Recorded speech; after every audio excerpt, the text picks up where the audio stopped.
Kecelakaan yang melibatkan dua pengendara sepeda motor ini terjadi di Jalan Trans Sulawesi, Polewali Mandar.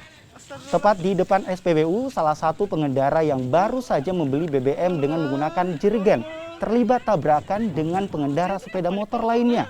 Akibatnya BBM tumpah dan membakar salah satu pengendara. Korban terbakar langsung dibawa ke rumah sakit karena mengalami luka bakar. Sementara itu, satu pengendara lainnya yang selamat menjalani pemeriksaan di Polsek Tinambung. Kalau kronologinya diduga pengendara yang motor repo dari atas atau dari Polewali menuju Majene.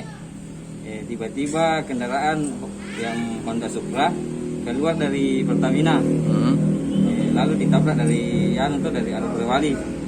Setelah ditabrak, kondisi motor dari motor Supra X itu terbakar. Terus kondisi korban saat ini seperti apa, Pak? Kalau kondisi korban sudah ditangani di Rumah Sakit Majene.